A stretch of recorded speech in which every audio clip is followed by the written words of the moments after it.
Hi, my name is Steph Mills, and welcome to Debugging Tech Leadership, the podcast where we dive deep into the world of technology leadership.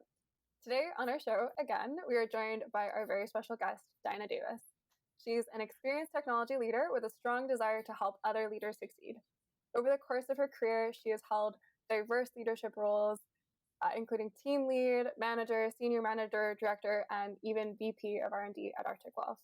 Her experience has provided her with a deep understanding of the challenges and opportunities faced by software development leaders. Welcome, Dinah.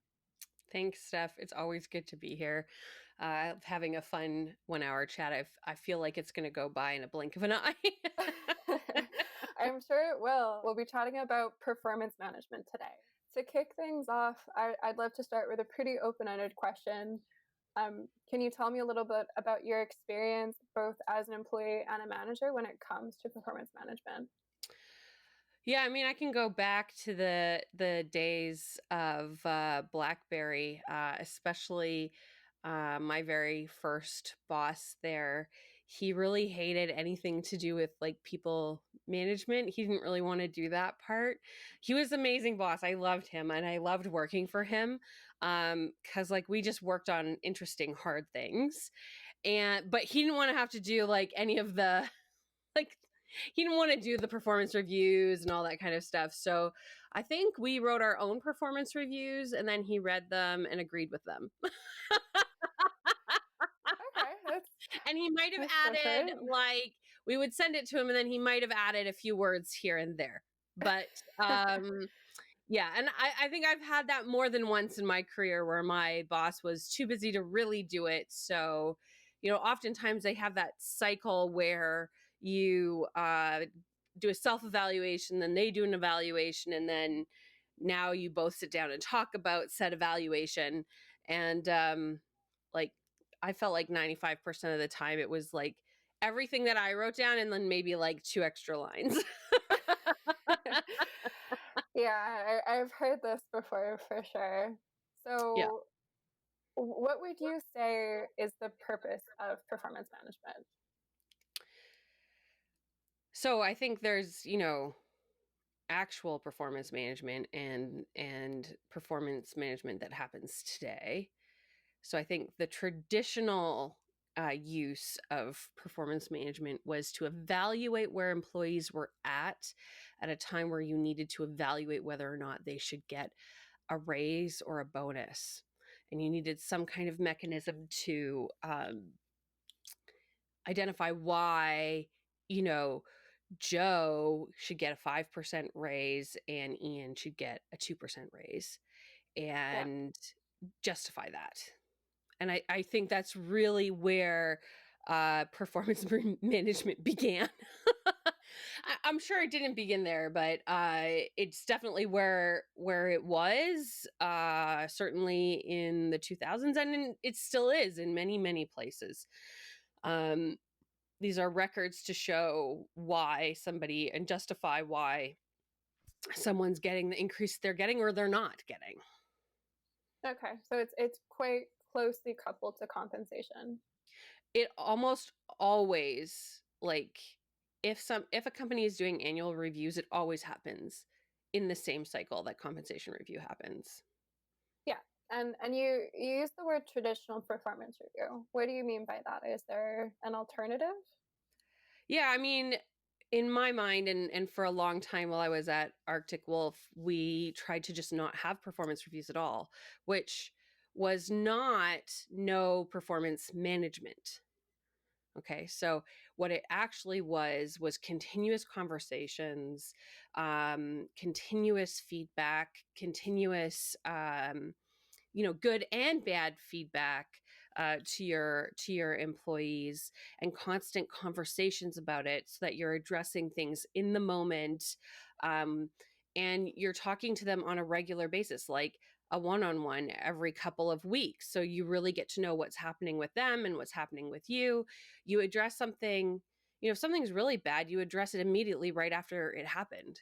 Not wait for 6 months until the performance review happens, right? Which isn't, even in traditional, performance management, it's not really what happens. What happens is, like, it gets addressed and then it gets rehashed. at performance review time, right? Just because it has to be on there because you did something that wasn't right. Like to me, what is the point in that at all? Like, it's more, what I would have liked to see is something more along the lines of, I gave this person feedback and then they like did so much better. Or I gave this person feedback immediately and they ignored it and continued with that behavior. Right? Yeah. Not, this is the feedback I gave them and like this is what they did on March 12th, and no one remembers that. I mean, the reality is those yearly performance reviews become a 3-month review of the last 3 months because no one in their right mind remembers the entire year unless you were really good at taking notes the entire year, which I used to do for myself. I used to like log notes in all the time so that if I had to do my own self evaluation, it wasn't that hard and I could just pull it together. But most of the time, you only just remember what's happened most recently. And then the kicker is they ask you to set up, your goals for the next year. And I don't know how many times in how many companies that we go back to that performance review.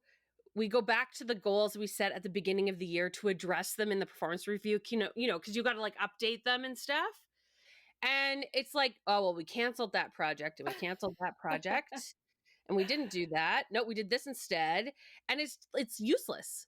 It's Yeah. useless because especially in tech, things change so quickly. You pivot so quickly that goals, I just feel, can't be specific projects. They have to be more like outcomes and different styles of KPIs than that. Very cool. Yeah, we've heard this challenge a lot. I always liked the rule of thumb is you should learn nothing new in a performance review conversation. If you're Yes. hearing feedback Yes. for the first time, then your Something's manager wrong. has done something wrong here. Yeah. But one of the big challenges we hear from a lot of managers is how do you actually do continuous performance management? You mentioned one-on-ones here, but what are kind of the weekly rituals you would do with your team and with yourself as an individual to make sure you're kind of building up a record throughout the year, so when performance review did come, you had everything you needed to do a good job? Yeah. So, okay. So, a couple of things. One, in my ideal world, you never do the yearly review. Now, that's not going to be a reality because in most places that you need, I guess, something to show that you're evaluating people. And I feel like when you're small, you can get away with it for a long time without actually doing it. Because if you're the person looking at, let's say, the spreadsheet of all your employees and who should get what raises, if you've got, less than 30 people, you know them all. You don't need a performance review because you've been talking to them constantly throughout the year. You know who's performing, who's not performing, who deserves a raise, who doesn't deserve a raise. The problem comes when you get a bigger organization, right? As soon as you have like 200 employees, now one person alone can't look at all of them and go and have it calibrated in their head, right? So you have different managers who do different things and they have to be able to cross, you need to be able to calibrate across that. So it all has to become a little bit more formal. So you're a manager in one of these larger organizations. Yeah. You need to advocate for your employees if you want to get them a raise. How do you advocate for them? Yeah. So, like, when you're running a team, there's the performance of the team and the performance of the individuals. And a lot of the team accomplishments are also the individual accomplishments, right? So there's certain things and metrics, that a development manager should be following for their team. Things like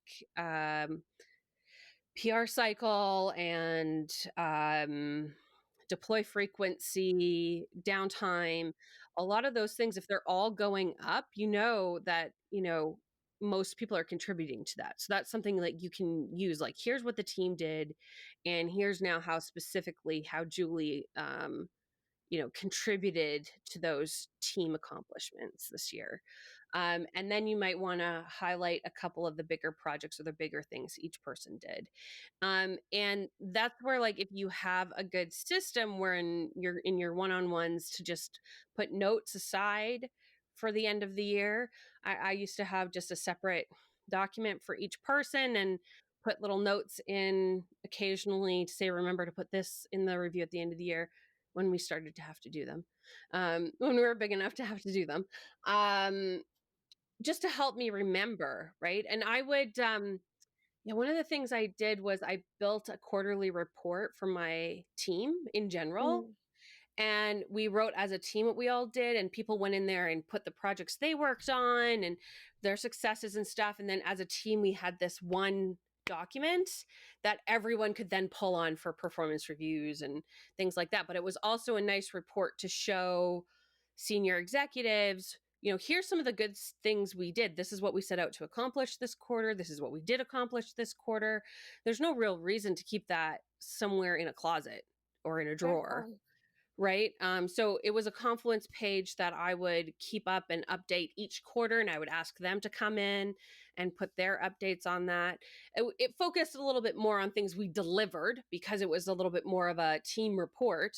But those are the things that, like, if you go back at the end of the year and I have this, page that's got things filled out each quarter, it triggers the memories for those things and what happened with those projects and what we did for them. And so you can add some color and stuff in their performance reviews. And I did lean on that when we had to do that.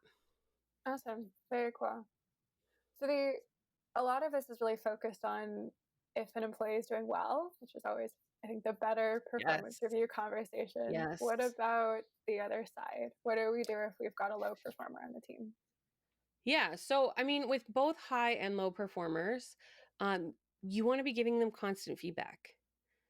So they should be getting it every time you have a one-on-one or in between, Slack message or, in a meeting, that kind of thing.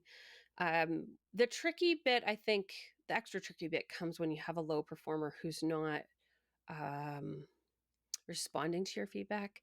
So a lot of times your feedback will start verbally, right? And you'll in each one-on-one, you'll talk about something, you'll explain one area where you feel they could improve, or you ask them questions about how their performance is going or how they did that and why you did it that way, and maybe have them consider another option.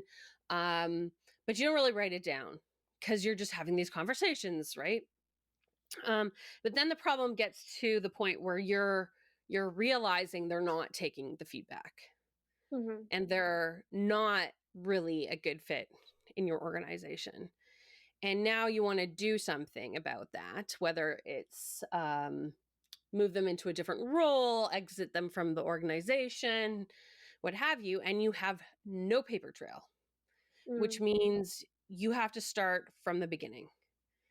And you need to write down your expectations so that they are very clear on what the expectations are, when you expect them to deliver those expectations, a time frame on that.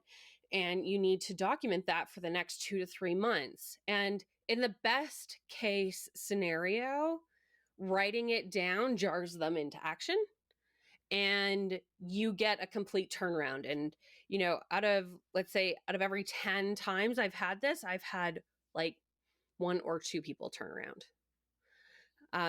Generally, once you're at this spot, probably it's not working out. Doesn't mean they're no good. Doesn't mean you're no good. Doesn't mean, but this is not the right role for them. And now, because you didn't document all of that, maybe you didn't, by not documenting it, you didn't help them fully see what they needed to do. And that's where you sometimes get that turnaround. But now you're prolonging this kind of awful experience for both groups of people. Like, people know when they're not performing well and when they're not fitting in, when things aren't working out, and it's very stressful. And so the longer that gets drawn out, the worse it is, I think, for all parties, right?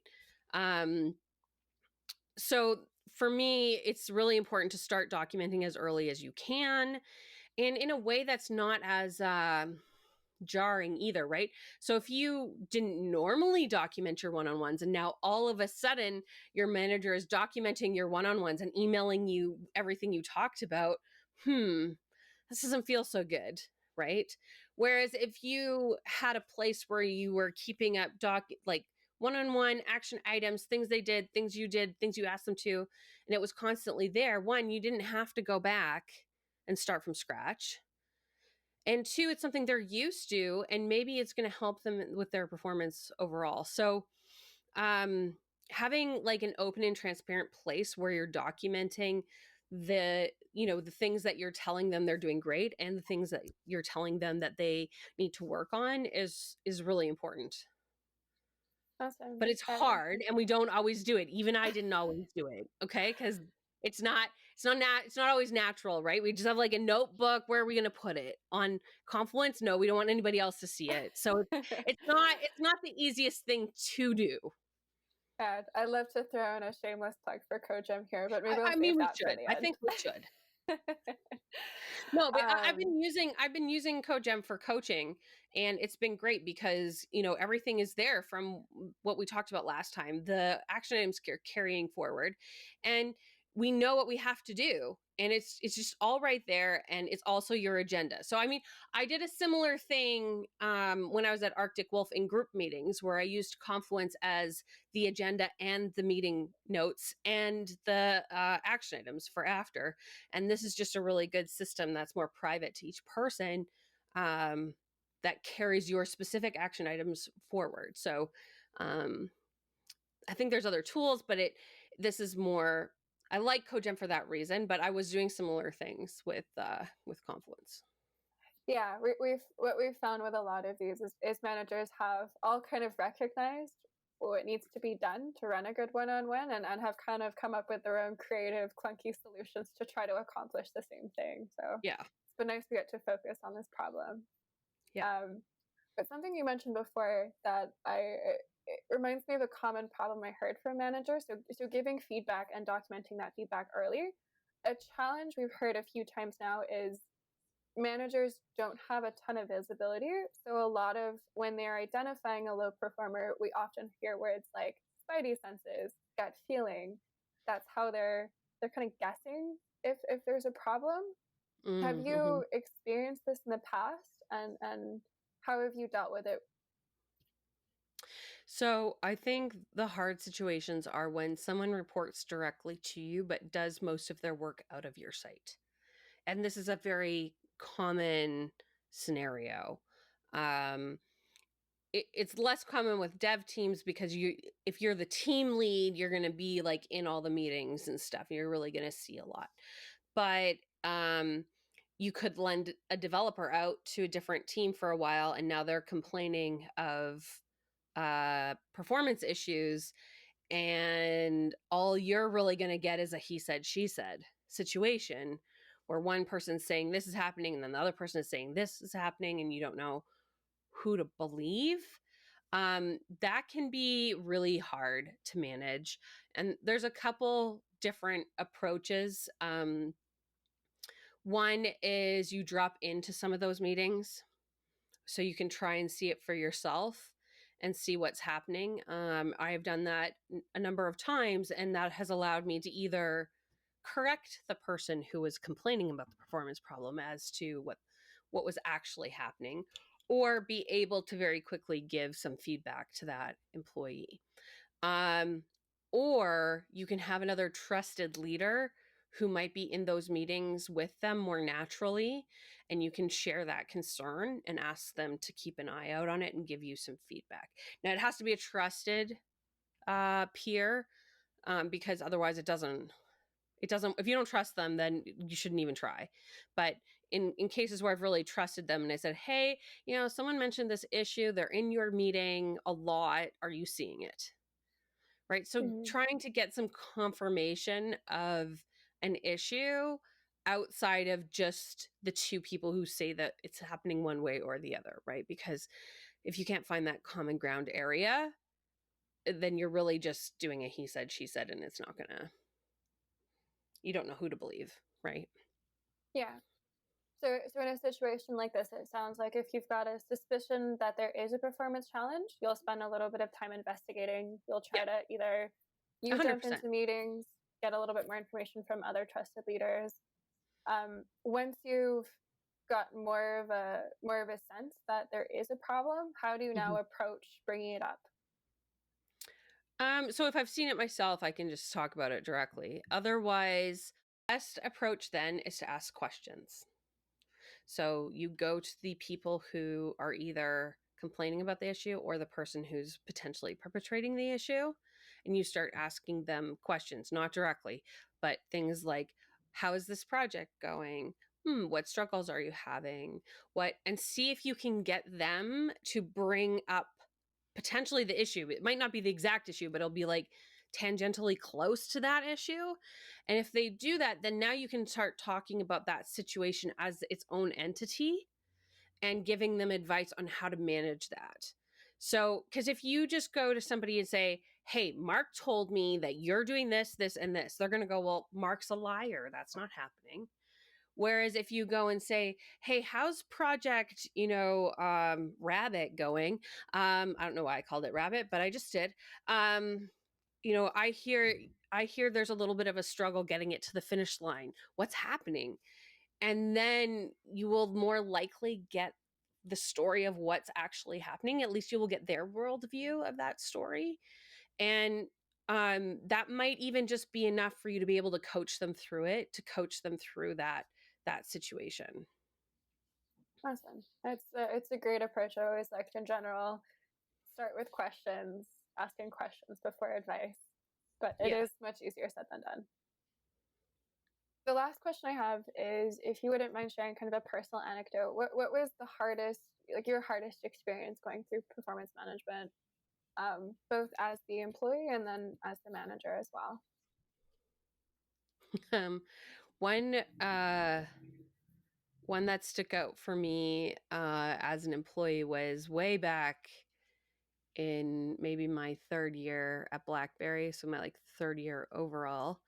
And at that time, Blackberry already had really defined roles and responsibilities, which I think is actually quite important once you get quite large.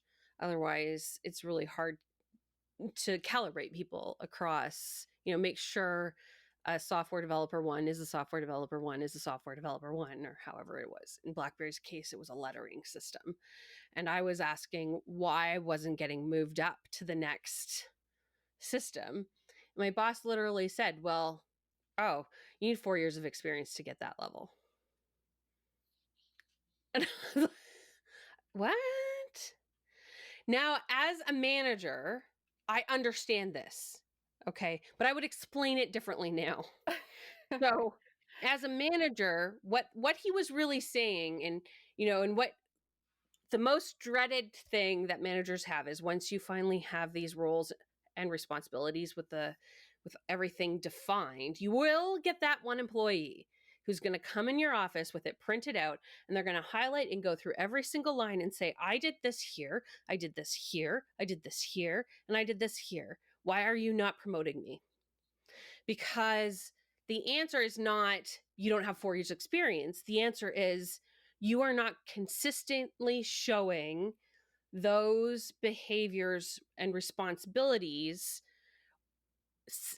consistently, right? So you're not consistently showing me that over the last 6 months, right? Which is what you really want to see. People move you up a level. It's not because you demonstrated something once. It's because you demonstrated that you've mastered it, or that you're close to mastering it, that you embody these things. And so that's how I explain it now. But it took me many, many years to even just fully understand that myself, understand how to explain that. But now it makes sense to me, right? You don't, I'm trying to come up with a really good analogy here, but I'm not sure I have one. You don't become a championship football team by winning one game in the season and catching one touchdown, right? You become it by consistently having good offense, consistently having good defense, consistently running your plays, and then you become the champion team. And it's the same thing with our careers. Each level of our career, we're at some point, we're at the early age of our role, and we're learning this new role. And after a few years, we've seen some stuff, we've dealt with some things, we've got some experience under our belt, then we're actually achieving it. and really doing it. And I think those were the hardest conversations, because people would really come in fully believing they should be at the next level. And as a manager, and especially as one that had like 20 years experience, that they're not ready. And they can come up with one example for every single bullet on that list. And you have to like get this explanation to them that, look, I'm looking for consistent behavior, consistently mastering these things. Awesome. I love that you can kind of relate to the employee experience, and then now that you're in that manager role. I know. I know. My first boss had a terrible answer, though. You just need 4. Can't get that with 4 years experience. It's not a very controllable answer. There's not much you can do there. But I mean, there's a reason why people shouldn't be senior software developers after 2 years. There's no possible way that you're exhibiting all of these competencies, nor are you prepared to react to all the different things that could happen. There is part of all of this that's seasoning, that requires you to just get your hands dirty and learn some things and make mistakes before you can really get to that next level, right? Definitely. But that's hard to hear. It's hard to hear. Hard to hear and hard to say. Both sides. It's a tough conversation. So I think you kind of cheated and you used the same answer for both. So I'll change my question slightly. Sorry.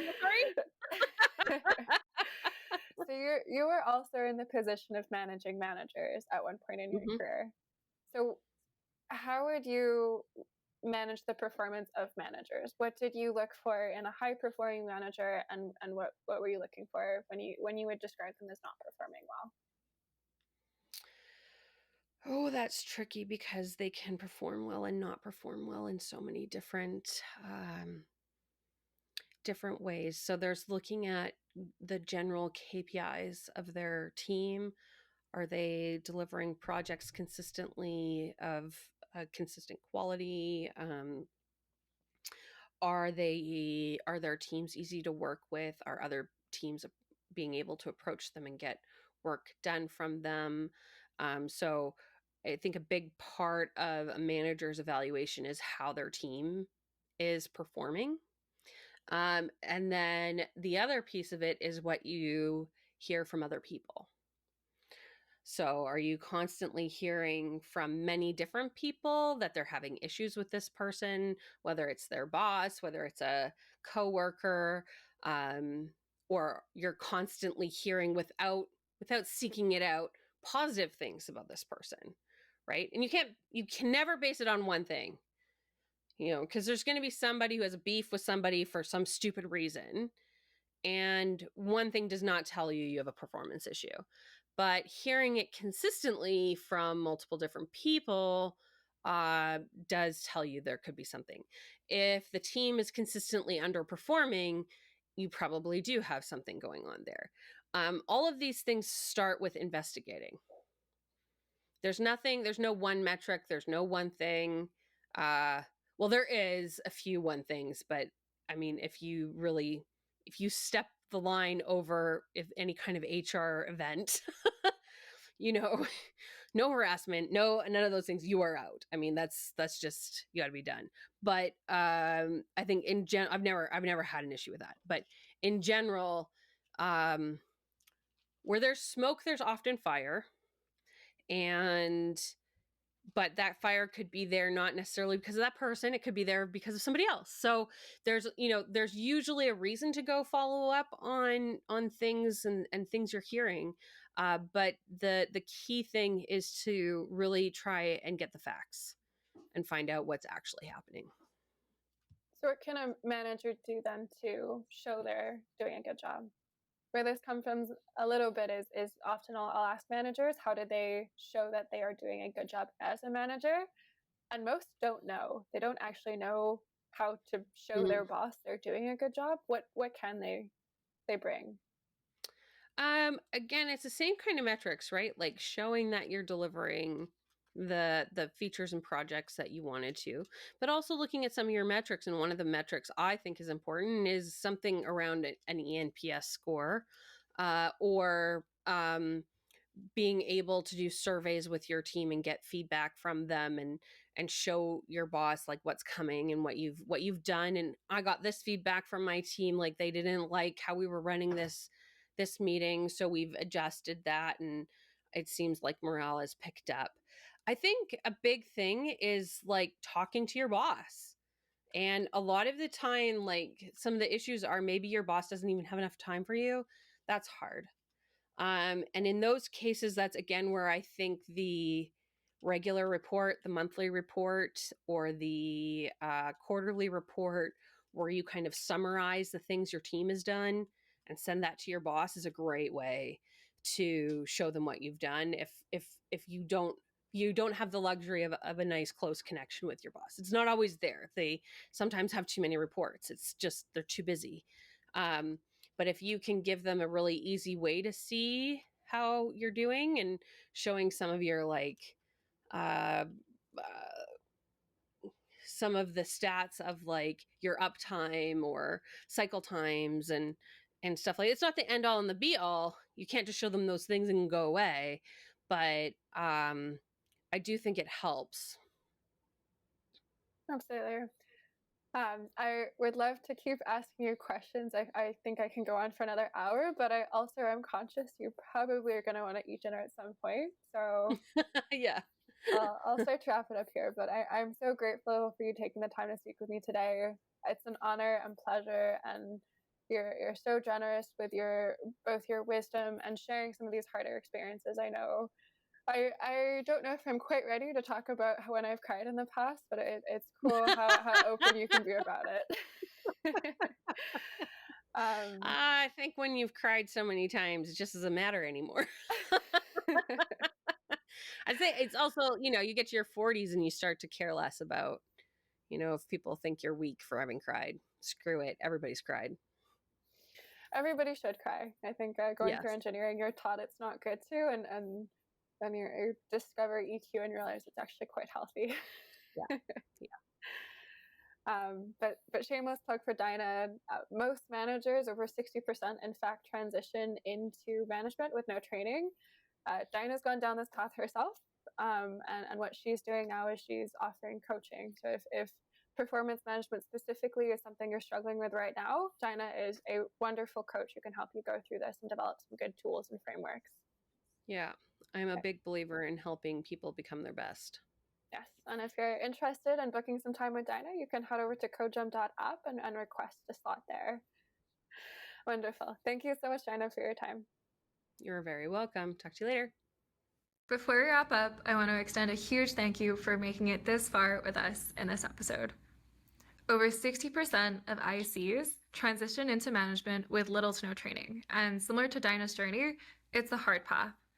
If you enjoyed learning from Dinah and would like to work with her one-on-one, Dinah is a verified coach here at CodeJump, and you can book time with her directly through our website, codejump.app, or using the link in the description. My name is Steph, and I'm a co-founder at codejump.app. We're building a new way to lead teams.